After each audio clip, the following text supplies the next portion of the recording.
The Bitcoin and crypto bounce is starting. The bounce is here, everybody. We told you where to put those entries. We told you where to take profits. And you know what? The bounce is happening, and we love what we're seeing, everything with Bitcoin, with the altcoins. We got Kelly with us, and we're riding the markets until the markets are raw. This is the best stream in crypto, and we're powered by Arculus. Kelly, how are you doing today? You know what? We talked about those levels. It bounced right on them. We have so much to cover today. Is the bounce truly here? Is this going to be a bull trap? We're going to get you in the know. I'm feeling good. I'm feeling alive, baby. Yeah, I'm almost too bullish on this 1.4% pump. But yeah, we are riding the pump well. That is right. Bitcoin is moving up. We got that Solana long. We did get closed out in profit. But everybody who just, maybe had a little bit less aggressive profit-taking strategy, we got in at a great point. You're doing fantastic on the Solana long. We are in some trades as well. We're going to cover those as well. Bitcoin moving up 1.3%. Ethereum 2.9%. Let me go ahead and hit refresh. We have Solana, like I said, up 8%. XRP, stable coin. Kelly, why is XRP a stable coin today? You know what? There's just so much still lingering, I think, with the resolution of what's going to happen there. And there's such a strong community with XRP. But I think there's a little bit of disillusionment there because some of the follow through that has or has not. There's just a lot of questions, I think, still. Okay, there's still a little disillusionment that continues to linger. Speaking of linger, is that your favorite Cranberry song? Do you have to let them linger? I like Zombie. Speaking of Zombie, look at the zombie coin Cardano. Cardano is up 5.3%. We have Dogecoin moving 6%. Let's see what the biggest gainer is. We have TJ cracking a beer over there. No, not a beer. No, it's an energy drink, everybody. Is it Snack Energy? No, it's what is this? This is Alana Energy. That doesn't even sound real. Yeah, I know it doesn't. That's why you sounded disappointed with the title of the drink. You're like, it's Alana. Alana. Yeah, it's not one of the good ones. I'll say that, but it gets the job done. But real quick, before you go too far into the market watch and stuff, I just wanted to say you guys killed it yesterday with the calls. I mean, the price action played out almost to the T. Kelly, you were showing that 58K level. You were talking about the close on the daily. I know you guys will get into this more a little bit later, but just, pat yourself on the back real quick. If you guys are in the audience, if you guys were listening to the advice they were giving you here, you probably made some money. I know they did. So, just shout out to you guys for calling it perfectly, watching those levels. And yeah, it's fun. There's one thing I didn't do. And also, I will say this with the XRP thing. I don't know if it's there's definitely some disillusionment going on there. And that's with the whole concept of the banks are going to use it. Ripple's going to stop dumping on us. The supply isn't out of control. It's an old dead coin. Ooh. So move on. Remittance users in Southeast Asia would disagree with you, TJ. There's dozens of us. Dozens. But before we go any further, though, I do want to shout out, Joshua, Jake, and Hit Network's FOMO indicator yesterday got down into 12 extreme fear. Today, it's back up. Still in extreme fear, down at 19. And this is what, we've been talking about on this channel a lot, in that you want to buy when there's blood in the streets. When there is extreme fear, that tends to be the hardest point to really figure out where to buy. I know that you haven't been trading as much lately. Oh, I dusted off the old keyboard yesterday, though. Was it difficult to make that trade? There's actually, I have a live look. This is my mentality when I entered in the trade yesterday, everybody. This is exactly what was going through my head. This is only a couple more seconds. Bro, we're at support. Trust me. Yeah. Meanwhile, the support, very, very treacherous. Very, very scary there. All right. I do want to look at a couple big winners because, folks, there are some gigantic winners. Look at all the Brett holders right now. I know we got a lot of Brett holders in the chat. Brett is up 22.2%. Aave is up 16.9%. Aave was one of the coins on my radar last week. I don't know if you were listening then, but I was saying Aave, looking at the TVL to the market cap, just a huge disparity. This coin is set to pump, and I think it's up over around 25% for the week there. So really, really good pump for Aave, 23%. WIF is moving, Pepe is moving, Bonk is moving. We're having a lot of strong meme coins on the upswing. But what's down? What is really nothing? We have Phantom and Leo. Now, we did say we're in a trade right now. I couldn't have got closer to calling the bottom right there. We got really, really close. I closed most of the trade. We only have about $300 left on the table. It was closer to $1,000. So, if you look, we're or already over $200 in profit. We've closed, let's just say roughly 70%. Doing pretty good on the trade right there. Kelly, are you in any trades? Have you been trading on Blofin or anything lately? I haven't made any trades in the last week or two. I've been getting a lot of things, but I still have a lot of positions open over the last couple months. And you know what? It's getting now to the point where, with the consolidation we've had sideways for quite a period of time, I do think we're getting to a point now to where it's very great entries to come into the market before we get that massive next leg up. And I do think we are going to have a massive leg up. So massive, you're just going to be limping because all the other legs are going to be tiny. This is a moment that you've been waiting for. Yeah, go ahead and pull out that third tiny leg, because you know who else was buying? We have Mr. 100. That is right, Mr. 100. He dusted off, the old keyboard as well. I knew only 100 wouldn't satisfy his thirst. So he came back for another score, and it's I forget 34 days of silence, and now Mr. 100 is back. TJ, do you think Mr. 100 could be the start of institutions? Is this the start of the parabolic rise? Maybe not parabolic, but the start of, let's get closer to that 70K level.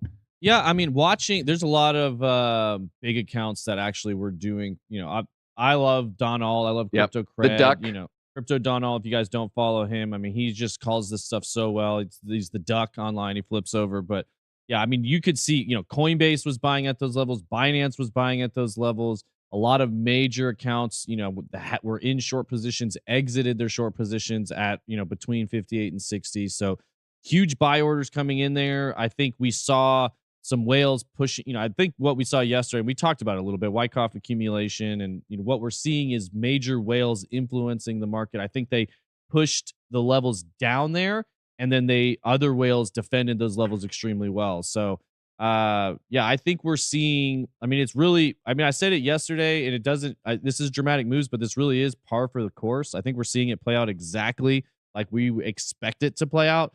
So if you're new to Bitcoin, if you're new to this stuff, buckle up, don't get shaken out. You got to have strong hands. This is the part of the time that you want to hold and accumulate.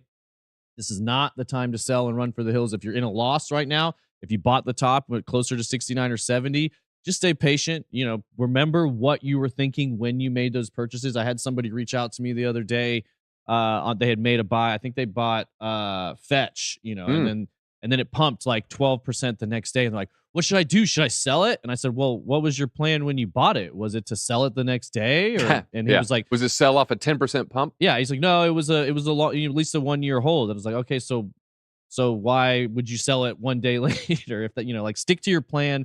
And so sometimes you kind of have to, Johnny and I were talking about this before the show. When your money is involved, you can't help but have emotion tied to it, And so if you can separate your emotion the best way possible, and which is why you watch shows like this. This is why you talk to other people about crypto. Stick to your plan. That's the main thing I'm trying to say. So if you bought the top and you're underwater a little bit right now, just hang in there. Remove your emotions when it comes to tradings, but let's inject some emotions into that like button, everybody. Let's get that like button moving. Let's move the sentiment to the upside. Now, you saw my little $1,000 trade at 13x.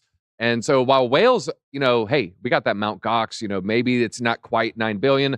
This is me right here. I know you can't, some of you won't be able to see this. Mt. Gox, we're going to dump $9 billion in July. Me, who just bought the dip with my $1,000 trade. Oh, yeah, baby. It was me. It was me all along. Now, you brought up the liquidation heat map. Wait, he's going to look up. He is him. All right. This is one more tweet I want to just share, everybody. We talk about the liquidation heat maps. Can these heat maps, can they tell you the movement to the upside? Can they tell you the movement to the downside? A resounding yes. Yes, it can. This is the liquidation heat map for Cardano. The next pain point for leverage traders was actually to the upside after we got flushed out to the downside. The over leveraged long traders have since been flushed out. The next would be the over leveraged short sellers. So the pain point was actually 39 cents. And so when everything was bearish, we're wicking down to actually 35 cents and some change, kind of hanging around. I said, folks, we're going to go to 39.5 cents. Well, where exactly did we go? Oh, wait a minute. I got to do the picture right here. I quote tweeted it exactly 39.5 cents to the 100th of a penny. Wow. And so folks out there, the liquidation heat maps can really tell you a story. Speaking of a story, BlackRock, they also hodled zero outflows. Selling is for the other ETFs. What's your thoughts on BlackRock, maintaining, no outflows in a red day? I mean, is this maybe a sign of BlackRock is going to be just a larger and larger and larger and larger player moving forward, Kelly? You know what? I mean, absolutely. And I think it's important to note that Hong Kong also bought the dip yesterday in terms of their ETF. We are seeing a little bit of oscillations to the downside. I mean, if you look at this metric right here, this is the ETFs, just the aggregate of, the total inflows and outflows. And we are a little underwater right now with a little bit of sell pressure, but I think it's phenomenal that BlackRock, and it's not Larry Fink himself. We have to remember, these are Their custody. these are the clients that are buying through BlackRock. So whether or not maybe Larry Fink and, their different investment advisors that are within that institution are, really pushing to have people meet the buy requirements to keep them at zero. I'm not sure, but this is phenomenal. I think somebody asked earlier in the live chat there, when do you think it's going to be too late? We all have to remember we had early adopters, which are all of you retail and very few institutions pre-January 10th of this year, meaning regulatory clarity, pre-Bitcoin spot ETFs. We're now at the early adopter stage of institutions. And I think what we're going to disproportionately see going into the next 10 to 15 years is the majority of holders that have exposure to Bitcoin and crypto are going to be people that more likely than not are buying through ETFs and ETPs. So I think once we get past that 15, 20% phase, that's when it starts to get, I think we're going to get significant diminished returns.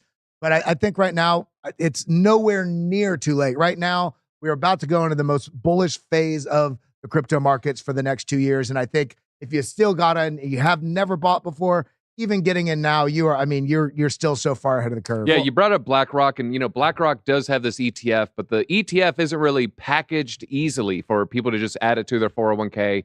Sure, you can maybe pull it up on Robinhood and buy some shares, via escrow or whatever, but it's really not being bought in mass. Well, the steps are happening right now. We're seeing it with Morgan Stanley. TJ, this is actually breaking news, so we don't even have any articles on this. After several internal debates and delays, Morgan Stanley moving closer to full availability for Bitcoin ETFs. Sources, advisors frustrated that client demand is not being met beneath the levels. And so basically you have these salespeople, hey, I'm losing commission. People want to buy these Bitcoin ETFs. And Morgan Stanley, we don't really have a mechanism for me to get my sales commission. Got to follow the dollar, one of the easiest things in life there. Worst case scenario is September for full approval. So that's a full court press from Morgan Stanley starting in September. And this is massive because the people, again, we're still talking about early adopters. The fact that we've had so much appetite that broke every record of any financial asset in the history of the world with how fast these, not only BlackRock, but Fidelity as well, 2 different Bitcoin spot ETFs broke the records by almost 10x as fast to get to 20 billion assets under management for the Bitcoin spot ETF.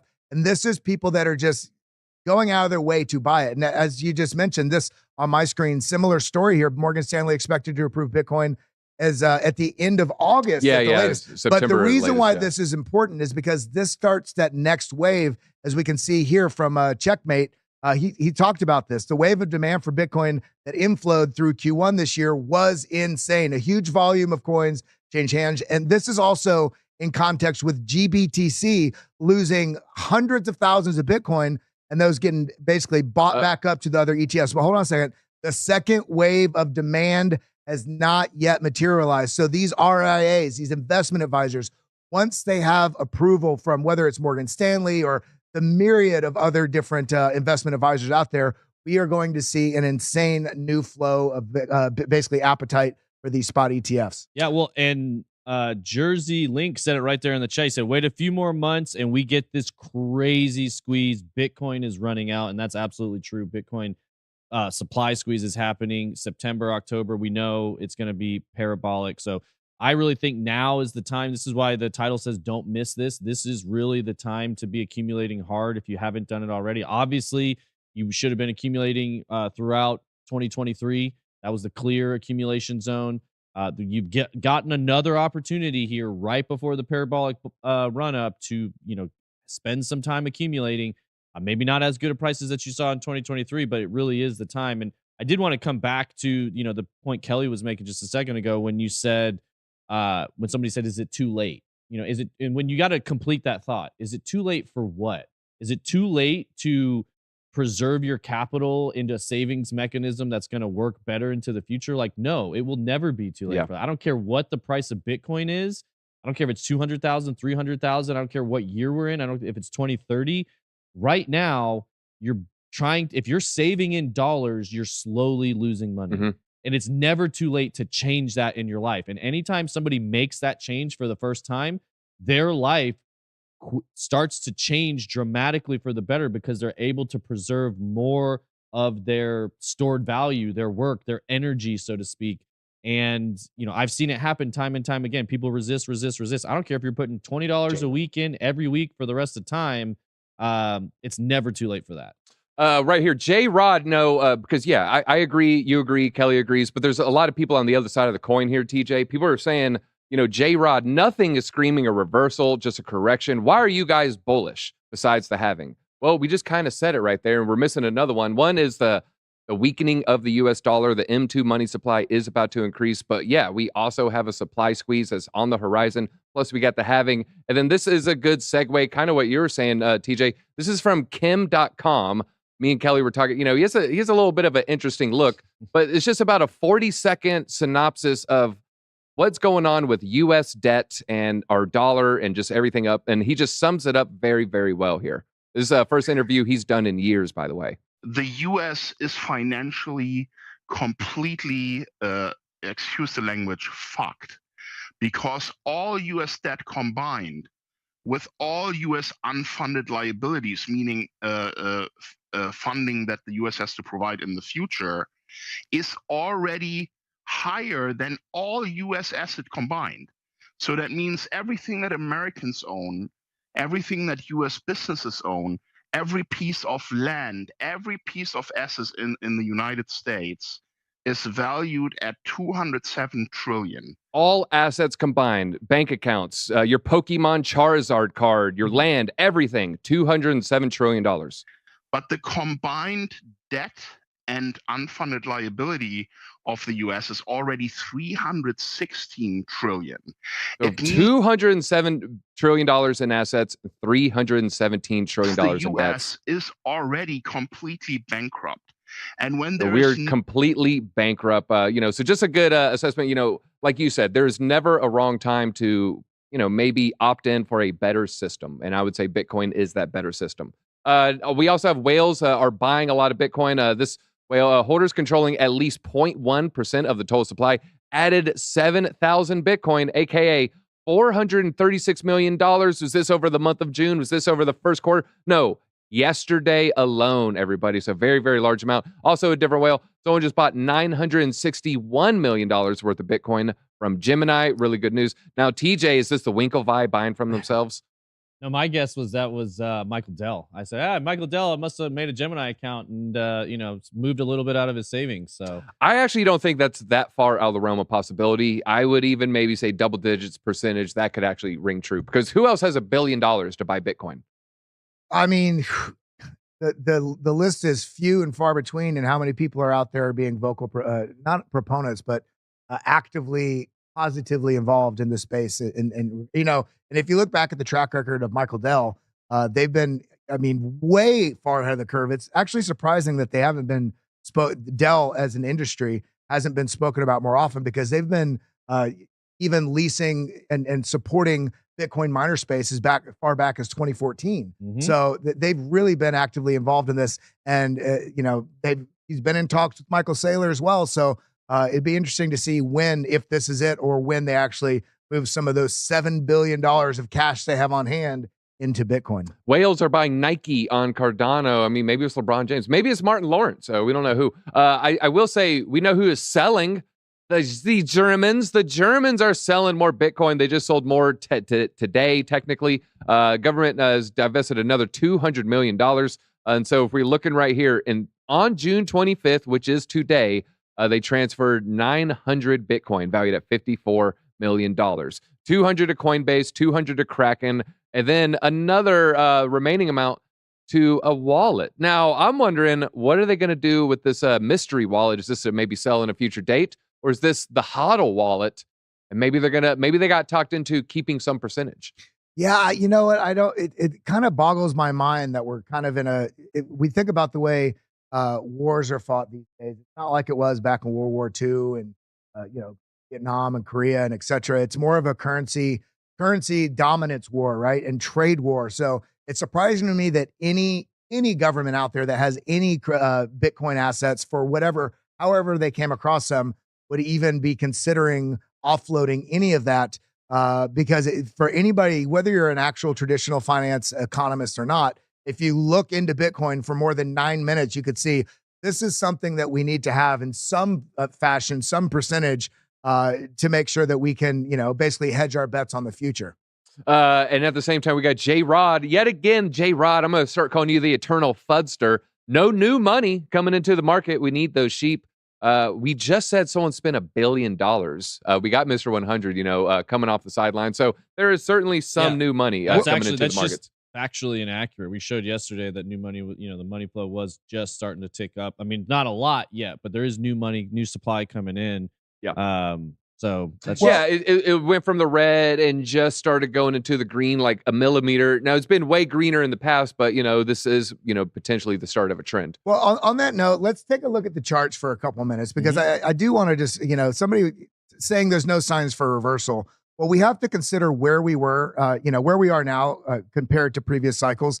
We're sitting here, we're still accumulating at the previous all-time high, and also considering that we just had the halving, we have to realize that post-halving, it's not the next day, but that manifestation of the supply crunch takes a little bit of time for the miners to have the diminished profitability, right?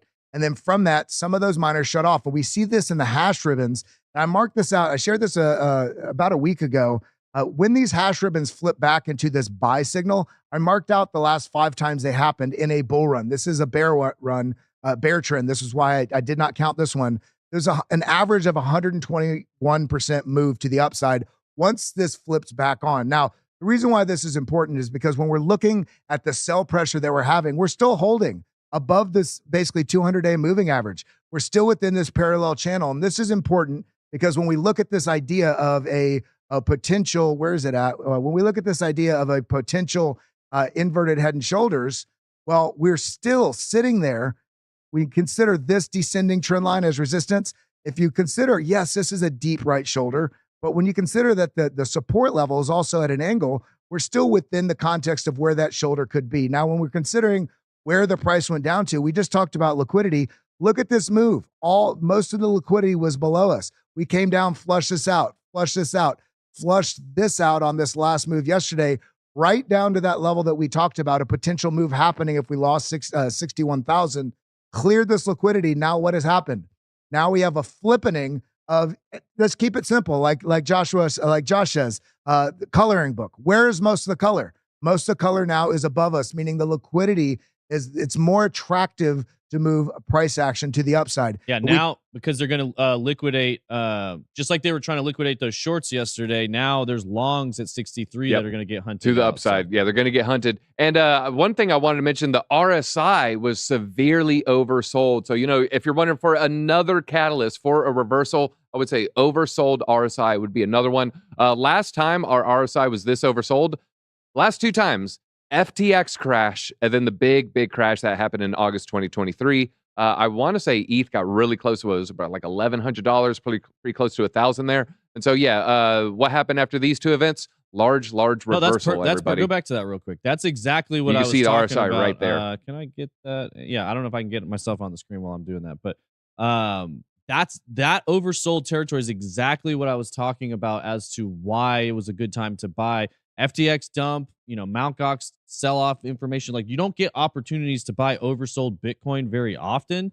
And if you scoff at it when you do, you will regret it later. And that's why we're hanging on this emphasis right now. Like that yesterday, I do feel like was a very strong buying opportunity. Obviously, Coinbase thought so. Obviously, Binance thought so. Obviously, somebody put almost $100 million into it. So to sit there and just be like, meh, not worth my $1,000. Hey, it's going to go to 52. And honestly, it could go to 52 it could. first. We it talked could. about it. Could. That's my point. We talked about it yesterday. We pulled out those levels. We said 58's most likely.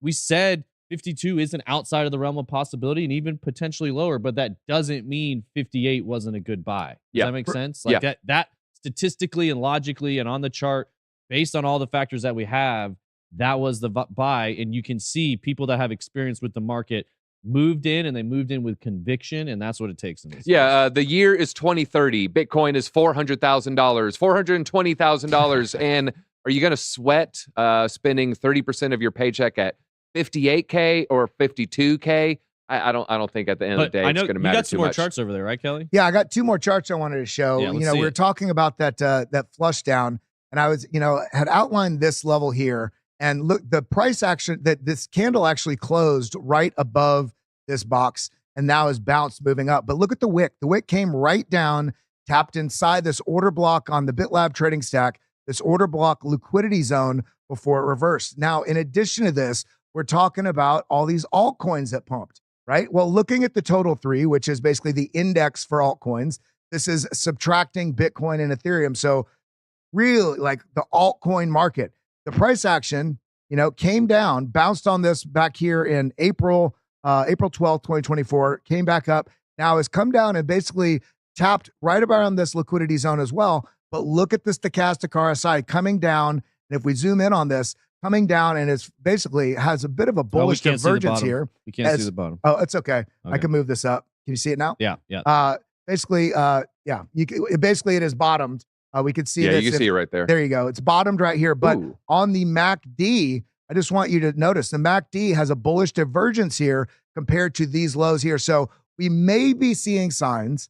That there's a bit of not only this falling wedge on the total 3, the altcoin market, but that we may be coming into somewhere near a bottom, which would likely see some wonderful upside in the near future for all those alts you've been patiently waiting on, wondering when that alt season is going to come. And I'd say watch the Bitcoin chart, because that will likely be a strong catalyst for the rest of the alts to move. Can you share my screen? I actually covered Polkadot, Solana, and Cardano specifically on yesterday's live stream that we did in the afternoon. So make sure you check that out if you're interested in these particular coins. I cover all the levels, and I specifically mention oversold RSI. Now, folks, we got I don't know if it's 1 million or 1,000. I got boomer eyes. I'm not sure how many comments, but we got at least 1,000 people in here. But we only have 200 likes. We need at least 420. I know we're supposed to go for 500, but maybe that's too much. I think we can at least get to 419. I'm going to price this right you. We need 421. 421. Let's make it happen, everybody. I know you can. All right, now we're talking about this 52K level. Well, hey, the double top is suggesting we could fall to 50K according to this analyst.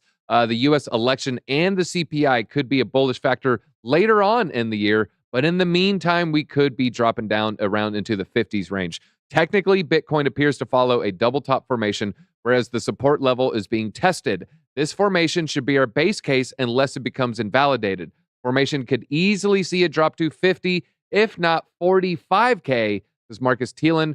He's the founder of 10X Research here, and he's kind of looking at a double top, I would say M formation forming right now. That would take us down to essentially, potentially, the beginning of the formation right there. That's what I'm saying. You can, price structure wise, 40K isn't outside of the realm of possibility, but you have to consider all the factors, and there's so much macro bullishness coming in. I mean, we've got some debate coming up that both parties could potentially be saying favorable things about crypto Bitcoin in the US. That could set us off.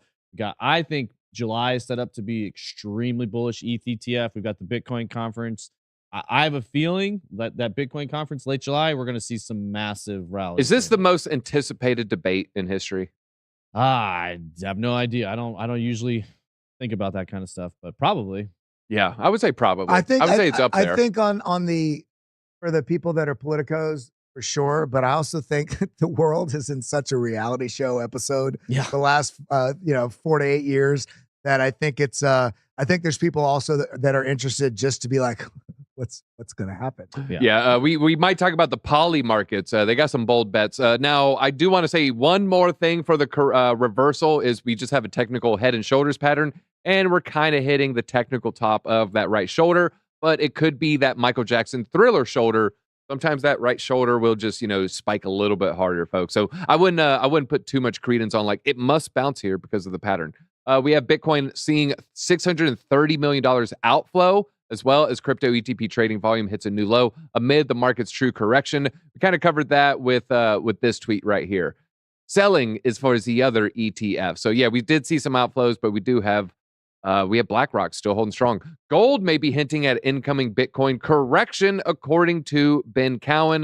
Before we get into Ben Cowan, do you like Ben Cowan? You're watching stuff? I do. I think he's, I think he's very transparent and unbiased. I don't agree with every call he makes, but I think every one of you out there, including you and we need to hear dissenting and different opinions to make sure that we're having as clear of a lens on what's happening in whatever market or whatever sector of the world you're even considering a thought on. We need to make sure that we're not living in a bubble. So I like his content. I like his content too. Here we're looking so according to Cowan, in 2019, Bitcoin finished its rally right after gold broke out to new highs. AKA, the rally was done right after gold broke out. So gold broke out in 2019 as well. And I know people are going to say, well, this time is different. And I'm like, is it?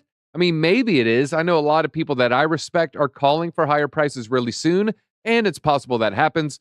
I'm not going to sit here and say it can happen, but I would simply point out that gold broke out in 2019, and that's ultimately where the Bitcoin correction started from. So last time gold broke out, Bitcoin started dumping. I'm not here to say that it's correct, but it very well may not be. But there's this part of me that's like, it hasn't deviated yet. I mean, if you look at gold, when did it break out? It broke out late February, early March. That's essentially where Bitcoin formed a local top. So a little bit of bearish news on the gold charts. I would say if there's anything that would make me disagree with this, it is China and Russia buying record amounts of gold. And some smart analysts are saying they're secretly buying more than what's being reported. So that could push gold to even higher highs. Yeah, no, I could see that. And also this chart here, and this might seem like a bit of a tangent, but lumber prices, the lumber index is falling quite dramatically here. And we've seen in years past that lumber purchases is a really good sort of analog for what's going on with the strength of the economy, growth or retraction thereof. So this may be something we just want to just take a note of in our head. But then again, here's the tricky thing about Bitcoin and the economy. Everybody that's super Bitcoin maxi and really looking into this market is waiting, because at some point this will happen for the true flippening to happen, which is Bitcoin becoming the true hedge and basically working as an inverse to when things get scary, Bitcoin only goes up, right? So it's hard to say where we're at with that. I still think it's very tied to the risk narrative. But I mean, I'm still looking. Here's what I think. I think the scary thing happens, whether it's, let's just say September 11th or October, whatever the day. I feel like all things fall. And then like once the dust settles, the strong assets rise, aka Bitcoin and gold. Could you go back to that lumber chart one more time? That's right here. I want to see that big spike. I know, was it 2020 when we had the supply crunch issues? Right there, it really blew up into 2021. Yeah. I mean, so this is 2020, 2021. Yeah. 2022. And this is when we've had this, strong, drop and pressure on the markets. I was going to make the comment, you're kind of coming back to reality. Obviously, part of that was with the COVID stuff and like massive deviation. Yeah, they couldn't get it back and forth. They couldn't get transported. So there was a huge supply squeeze on it. And then prices just went absolutely insane. And if you look at it, it's kind of falling back in line with, like, if you look at where it was in 2019, it's it's coming back to settle on that. It's almost like the COVID crash. When you take away that March 2020, it kind of just makes like a straight line for Bitcoin's price. It's almost the same thing. I know if Bitcoin does hit a new all-time high soon, though, I'm going to get some wood to build a porch. I got to build a porch right now. It's actually, I really do actually have to build a porch. I have a gaping maw. Well, just a giant just to make it clear, Easy's got a nice deck. Yeah. Oh God. It is hardened and sturdy every time you're over. All right. Central banks are buying gold as if there is a gold standard. Official world gold reserves hit 1,170 million fine troy ounces and are way higher than just before Nixon broke the U.S. dollar's link to gold in 1971. In 2010 to 2023, the most gold. I honestly, guys, I didn't even see this. It's Russia and China. It's no surprise why Russia and China are the big gold buyers right now. Well, they're also moving away from the U.S. dollar. Right. There you go. So, there you go. know what I mean? I'm sure that there's Well, a it's- lot of hedging that's going on in their economies, especially also it's all from the sanctions BRICS. and All yeah. the BRICS nations are buying gold like crazy. And to be fair, all nations are accumulating gold, and we're seeing them accumulate Bitcoin. So,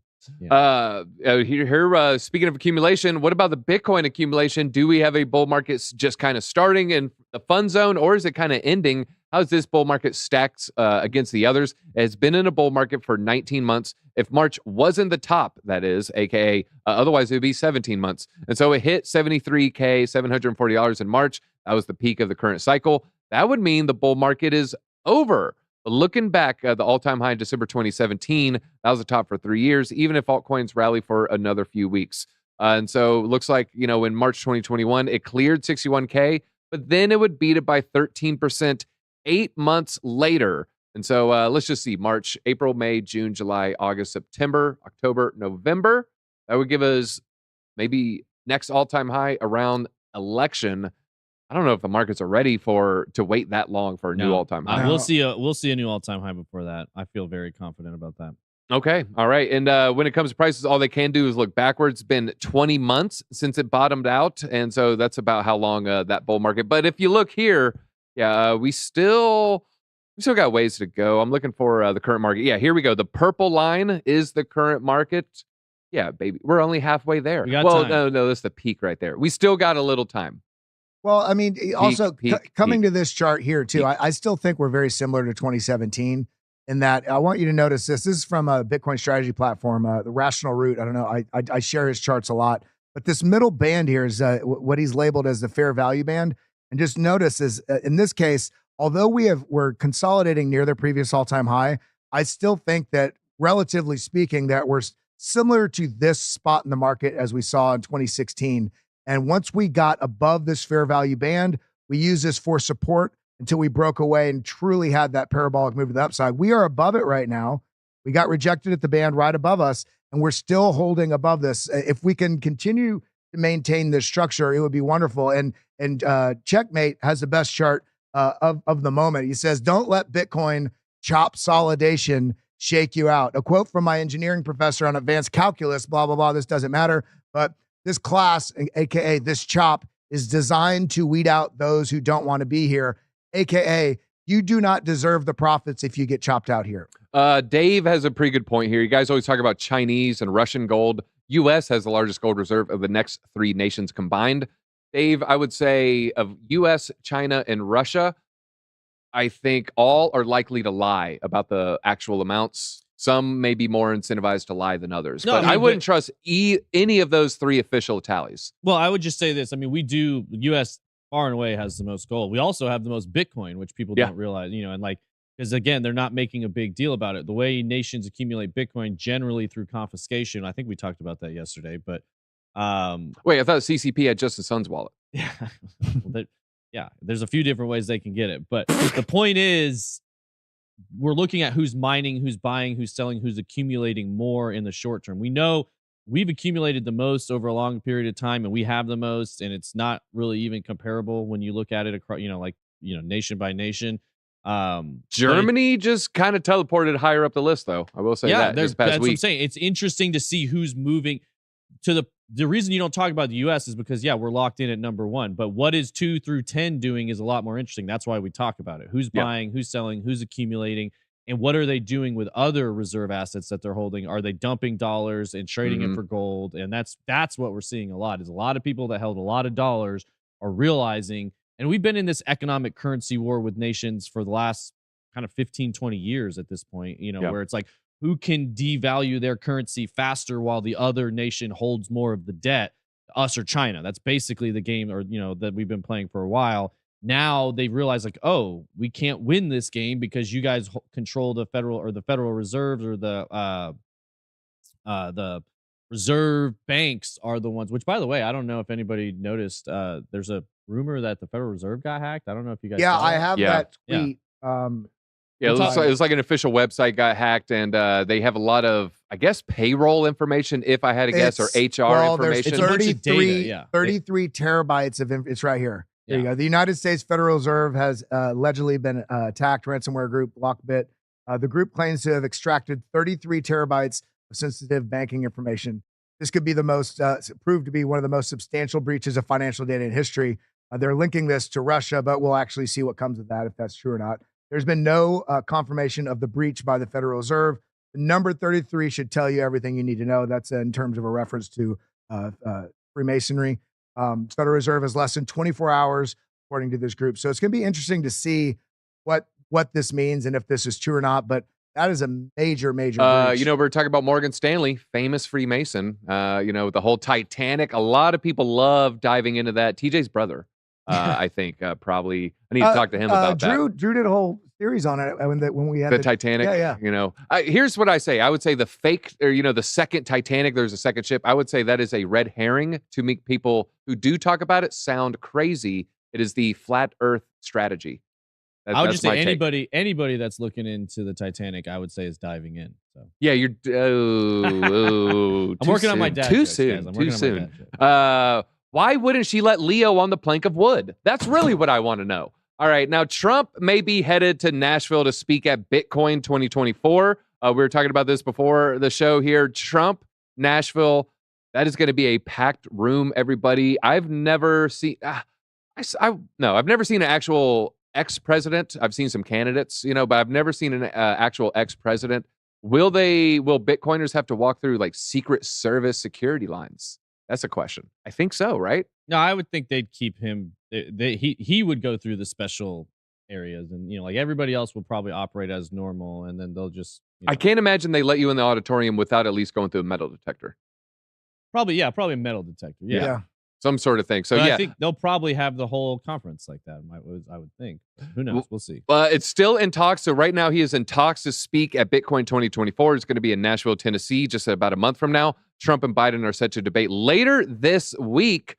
Oh my God! Today is Tuesday. It is 2 days away. 2 days away. We got the debate right there.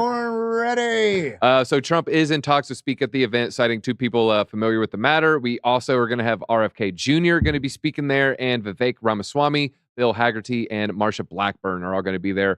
Trump was invited to the conference, but could not confirm if he will speak or attend. What if he announces his VP there?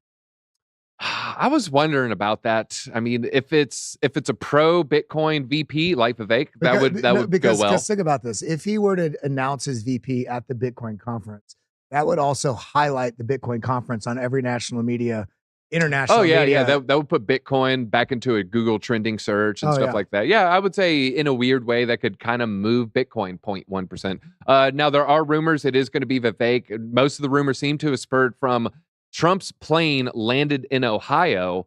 We kind of talked about this. Do people even in Ohio exist? Is it a real place? Yeah, I mean, back when I was touring, like I traveled through there. Ohio's a cool spot. I it's actually except for crack ring. It's actually one of those semi-tech, but also a huge financial hub of central, almost says Central America, of the center part of the U.S. They've got a lot of different headquarters. Yeah, more manufacturing there, obviously, than people think about. I mean, a lot of it died off, but obviously, Ford and. Wait, Bob from accounting says he did say that he was going to announce his VP. Did he say he was going to do it there, Bob? I wonder where. Some are saying it's going to be. I saw the name Scott guy. I believe Tim Scott, or who they were referring to. Tim Scott is just not really dynamic when he's speaking. I don't know if that would really work. He just kind of puts people to sleep there. Looks like he's going to announce at the debate. I don't think it's Vivek there. A Boeing landed safely. No way. I don't know if you saw the window popping out. The window popping out of the Boeing Starliner while they're moving it on. What do you think of the take? If it was a Starlink rocket, it would be mainstream news left and right. Because it's Boeing, we don't really hear much about it. Yeah. Oh, for sure. You know what I thought was funny also? Biden actually said something about 2 weeks ago about they were excited to get a major EV brand, electric vehicle brand in the U.S. And people are like, dude, what are you talking about? The biggest one in the world is here already, Tesla. They just ignore the fact that they do not like Elon. No, they do not. Now, we do have, what do the presidents mean for the markets? Like, do they go up? Do they go down? What's going to happen? Well, we're 5 days away. It's very important. Hit that like button, by the way, everybody. We're 5 days away from the VIX, the volatility index. On average, it rises 25%, which is pretty high. This is a pretty high deviation on average from July to November during the election year. So the next few months, very, very critical for the markets, primarily due to investors hedging positions with options due to uncertainty around the election. Also coincided with the S&P 500 averaging pullbacks a month before the election. It averages around a 3 to 5% pullback every month before the election. After the election, volatility then drops nearly 20% from November to December. And this historically creates a rally, about a 10% rally from the election day to the end of the year. The election is in the spotlight right here. So maybe a little bit of a dump in the month before, but then maybe a little bit of a pump in the month after. We do have Bitcoin pioneer Julian Assange, free from prison, leaving UK after striking a U.S. deal. Founder of WikiLeaks, and WikiLeaks famously one of the first websites to accept Bitcoin. So, he's kind of got an OG Bitcoin history here. For sure. And he's, or go ahead. No, I was just saying for sure. And that kind of surprised me a little bit. That kind of came out of nowhere. I didn't see that one coming. I didn't see him getting released. That wasn't on my bingo card. Yeah, I thought they were just going to lock him up forever for exposing U.S. war crimes and big elites don't like this guy. Expected to plead guilty to conspiring to disclose classified U.S. documents. His release marks potential end to his prolonged legal battle. He's been released from a UK prison after reaching a plea deal with the U.S. authorities, marking a significant development in his long-running legal saga. WikiLeaks said Assange left this maximum security prison after spending 1,901 days there. He is free. He was granted bail by the High Court in London and released at the airport, where he boarded a plane and left the UK. He's expected to plead guilty to a single criminal count of conspiring to obtain and disclose U.S. national defense documents.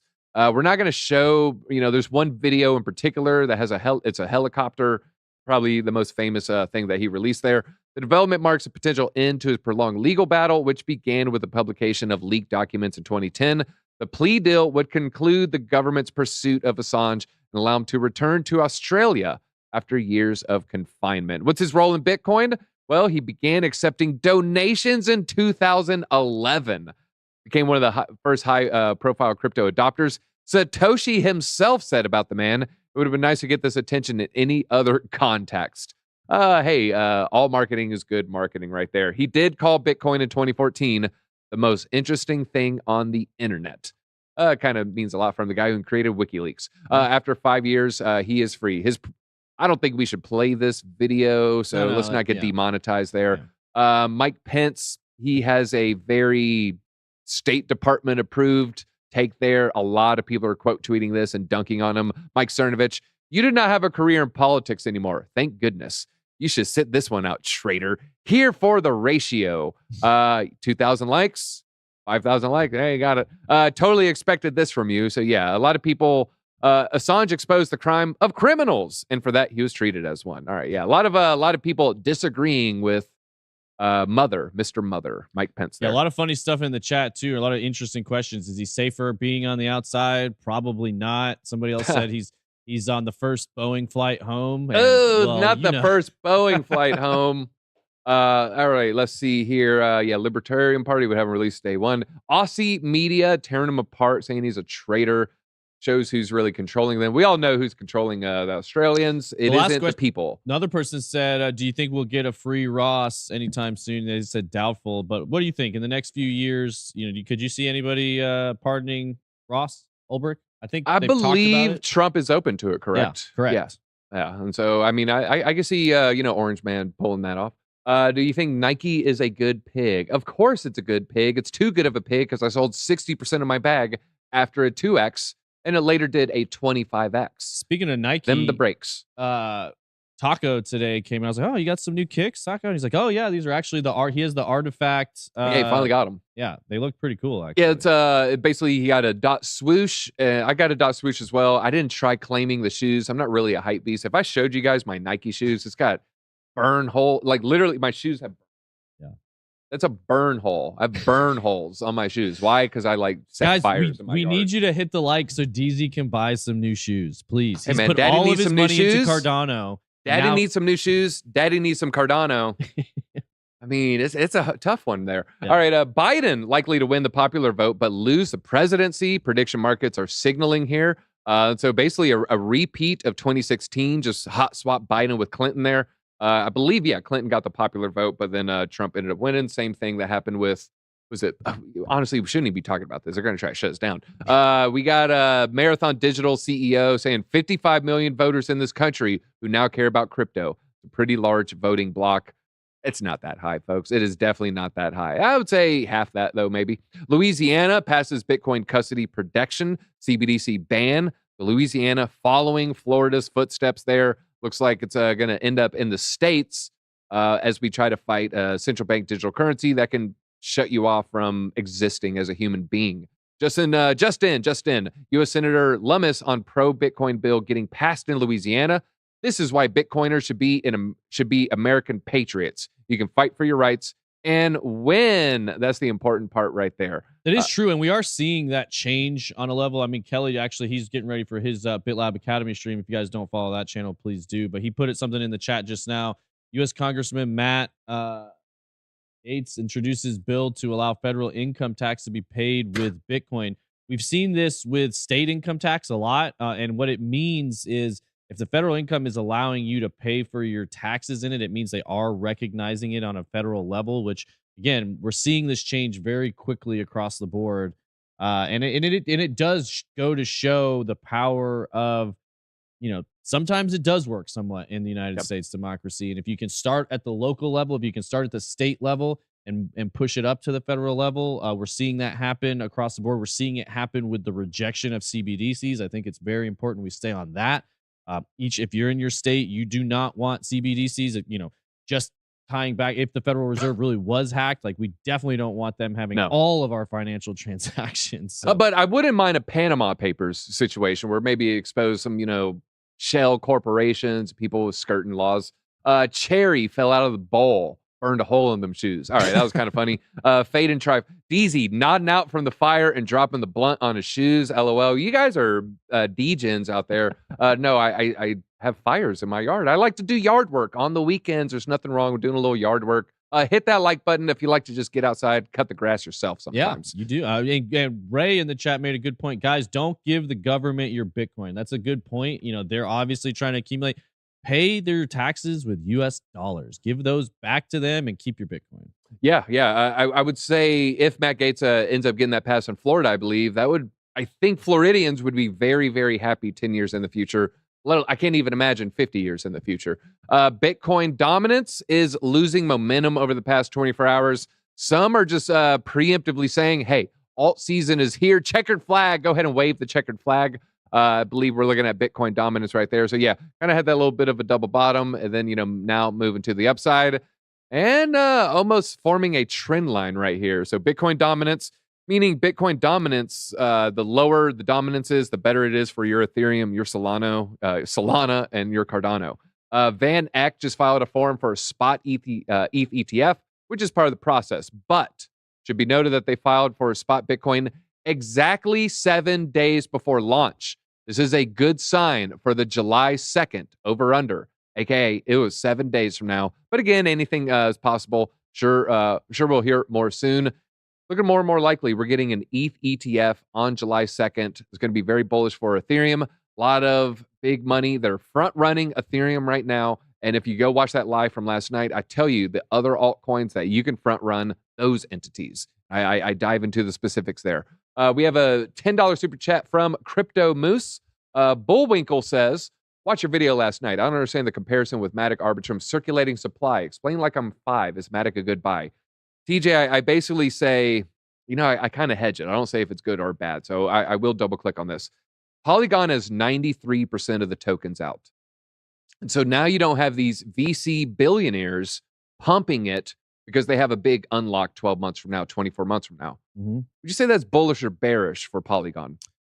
You could make an argument both directions. I would exactly. Say it's tough to answer. Yeah, I would say having 100% of the supply out removes one major variable. And when you're trading, the less variables you have in play, the more control you understand, you can make better decisions based on the network when you kind of have that piece in play. So for that reason, I would say it's very bullish. You're not going to have a huge amount of dilution in the circulating supply. Are VCs less incentivized to pump it at that point? Maybe not. But I wouldn't sleep on Matic. I mean, I don't think Matic's a bad buy if you think, like they've got a lot of partnerships, but I do think, when you're in a tech space, tech moves very, very, very quickly. So Matic, strong project, but I mean, I look at Base, I look at Optimism, Arbitrum, some of these kind of things that are, again, I would put them in the same category as Matic competitors. And when you look at who's behind Optimism and Base and who drives this market, what their incentives are when you're talking about A16Z, Coinbase Ventures, obviously they were behind both, but now there's a much bigger upside for Base. Base is crushing it. That's where, if I'm looking at a layer 2 on ETH right now, it's Optimism, Base, and Arbitrum, just from a development standpoint, a use case standpoint, a volume standpoint. That doesn't mean Matic won't still be there, be relevant. Again, they've been used a ton. They're built into a lot of different things. But in the future, it's going to be the layer 2 stuff, I think, is going to be much less obvious to the user experience. It's just going to be, they're going to be doing transactions and they don't know where this thing's getting settled, which side chain is getting used or which L2. And so I think over time we will see things gravitate towards Base, but I think it's going to be a lot longer than people think. I'm going to give you the price prediction as well. You gave the $2 super chat right there. Do you cut your own hair? Cut my own hair this morning. Did I miss a spot? I may have missed a spot, folks. Hey, pay for a haircut. Buy more Cardano. The choice is simple, everybody. What is my Matic price prediction? Well, we did say this was going to break down to the downside. Why typically they just do, and did it. It went almost perfectly. However, we are at a make or break point. These are weekly candles, and we've never closed a weekly candle below this line. We have wick below it. This is using the trend line from back there. I wonder if I connect it to the bottom. No, I mean, yeah, it is not really at a good place right now. We need this weekly candle to close above this line. If it closes below, it is pretty bearish. Now, if you want my bull case scenario price to the upside, I do think there's a trend line that we might be able to hit, everybody. That's just looking at the two different tops for 2021. Doesn't give us an insanely bullish target, but to me, it's a pretty doable target. And depending on when the cycle happens, I would say I am kind of still thinking September 2025. That's given us right under $4. I wouldn't be surprised to see it wick up to 420. And so that would be my prediction. I see some people say $5, some people say $10. I'm not that bullish on Polygon. Now, when it comes to high percentage of tokens, your original question, when there's 93% of the tokens out, you don't have VCs with billions on the horizon trying to pump it, right? I'm going to do this song and dance. And so when I get my tokens in 2027, I go ahead and just cash them in. That can be good. That can be bad. When it comes to Arbitrum, there's people and they're going to maybe use people as selling pressure or as exit fodder. I would just kind of double down to TJ's answer. It removes a variable. It doesn't, I would say in a bearish period, it's more bearish. In a bullish period, it's more bullish. It just depends. It's less manipulated. Real quick, C90 in the chat says, TJ, is there a hole in your shoes? Never thought I'd have to ask, but now that DC is wearing his yard shoes at the office, I have to know. No shoes no holes in these shoes, Air Maxes. I actually have like 2 or 3 pairs of them, so I keep one very clean in case I need to wear them out. But I usually like to find a pair of shoes I like and then buy like. That's the move. I need to do that. I like the Nike running shoes. Too many like basketball shoes, just too tight. I got flat feet. Justin Sun linked wallet sparks Ethereum sell-off on Binance here. So he withdrew 14,000 Ethereum worth nearly $50 million in Binance over 3 days. I would say that's pretty good there. So we withdrawn a significant amount from Binance, sparking speculation. He withdrew 14,000. The substantial amount totaling 50 million was drawn over the past 3 days. The latest withdrawal involved, it was 8 hours ago. It was 4,629 ETH to 16 million. 3 days ago, 2 other major withdrawals were seen on the same wallet right there. And the cryptocurrency community, they're abuzz with speculation. Some suggest it's related to potential market movements or new investments. Others believe it's part of a larger strategy to consolidate assets or prepare for new ventures. I'm leaning towards preparing for new ventures. I think he bought some altcoins on the dip, if I had a guess. What would be your guess for Justin Sun withdrawing from Binance?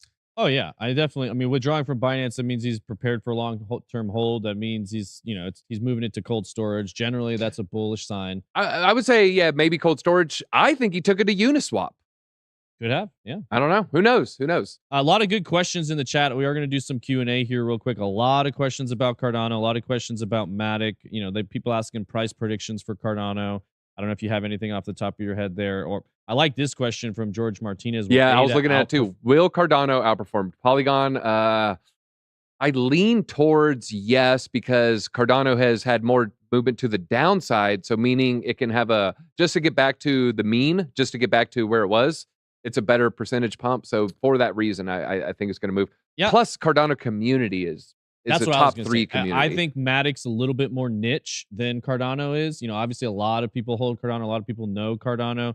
So I could see it moving, you know, Cardano. People ride or die for Cardano. They love Cardano. 100%. They love their Nike. They love their snack. No one's like riding or dying for Polymarket. Like, oh my God, I just love Polymarket so much. Polygon is just where it's at. My Starbucks NFT? Oh, I'd never go anywhere without my Starbucks NFT. But people are about that when it comes to Cardano community. Like, I never leave anywhere without my node.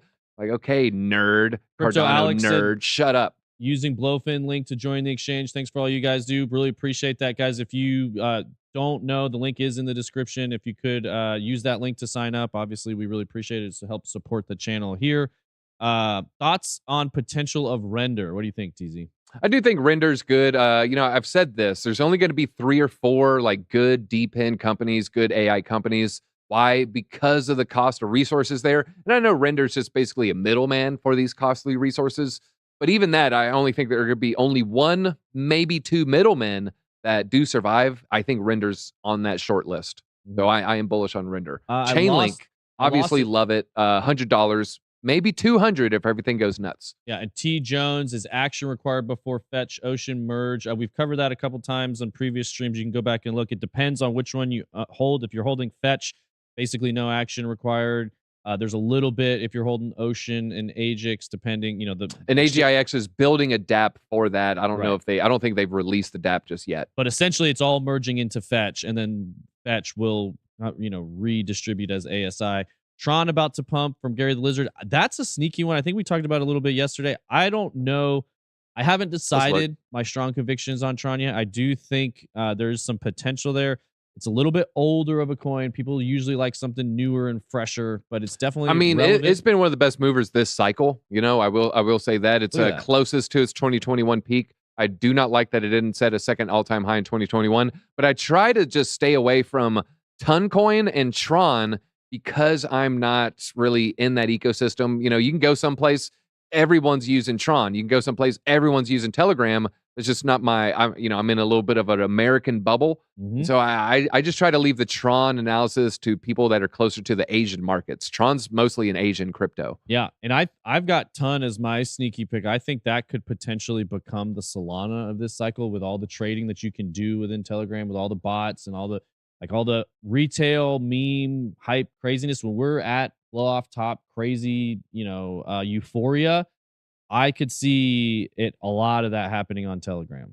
All right. Well, I don't know if have you seen the meme with all the different token holders and what they look like the different brain memes and stuff? I saw it. This is from Drew. I think I saw it this morning. Yeah, choose your blockchain, everybody. Now, let me know, are these accurate? Are these inaccurate? Ethereum, just these big brain, geniuses, of course. Cosmos, hey, a little bit of a comb over, probably smarter than they think they are. Arbitrum, it's the feds, everybody. This is clearly the feds. Solana, the smartest guy at his local game store. Yeah. The first to catch all the Pokemon. That's your tech bro right there.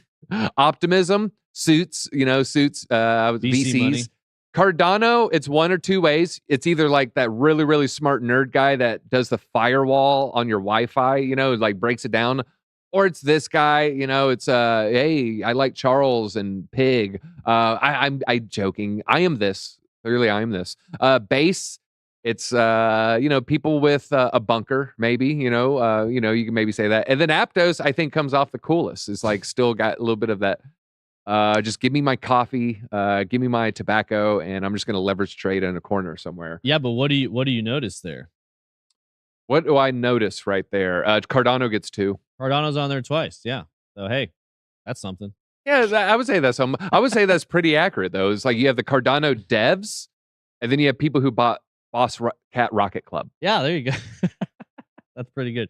All right, last question before we wrap up. Super chat from Crypto Moose. We'll have to put a little bit of thought into this, but how would you spread 10K, not including Bitcoin and ETH? It's kind of a tough one, but why don't you give a couple real quick, DZ? And you need to have some Solana. You need to have some Cardano, I would say. You need to have some Chainlink. I would say of those, I would say Chainlink is probably my largest conviction bet there, because you need something that's going to perform similar to a Bitcoin to an ETH. If there is a major market crash, let's just say Bitcoin drops all the way to 40K, I don't want to show you some altcoin that's going to drop an additional 80% after falling 85%. I think Chainlink is in that category. So I would put a Chainlink in there. When we go beyond that, though, that's when I would say, you get a little speculative. I would say add some AI exposure, whether it's fetch, whether it's a render, whether it's, maybe a smaller market cap. And then I would say have some good DeFi plays like an Ondo, RWA, I would say it's close enough, like an Aerodrome Finance. Some of these coins that are going to perform well that are down 70% from that March high. So there's some coins that have overcorrected since March, and then there are some coins that won't overcorrect. And so I would say split your portfolio. Yeah, no, I like those picks. Very similarly, I would, obviously you guys know I like Bitcoin and ETH, but Near Protocol is one I would look at right now. He mentioned some DeFi plays. I would throw some Pendle in there, some Injective potentially. I don't mind Render. I don't mind Fetch if you want an AI play. Ondo, I like you mentioned. You know what? I also like a 5-10% exposure to gaming. I think gaming could have a huge run still. And that could be potentially, I kind of consider Avalanche as a gaming L1. So you could kind of sneak that in there in the gaming. Yeah, I like Avalanche on that list too. Yeah. So, there's a lot. I know Crypto Crank's been asking about TIA a lot. It was at a decent buy. TIA's been doing great the past 2 weeks or so. Yeah. So I think, it got, I like Rune. That's one of my DeFi plays. I added a little TIA during the dip, but I think I didn't get the bottom, somewhere along this dip. So I've bought some on the decline. I don't know, I think I actually bought before that little pump. So I bought some around here. So yeah, I remember it dipped below $10. So yeah, I got a little, I'm not upset at buying some TIA at $9, being at $7. But I would definitely probably add some Avalanche too. I do like the Avalanche. Well, folks, that is what we got for today. Someone's saying about the Friday streams. Yeah, we will have a Friday stream for you today for the members this Friday. Maybe we'll share our hot takes on the debate from the night before. That might be something special, spicy for the members there. But folks, hit that like button on the way out. I'm gonna go fix my shoes. I got a meeting with the cobbler. Oh,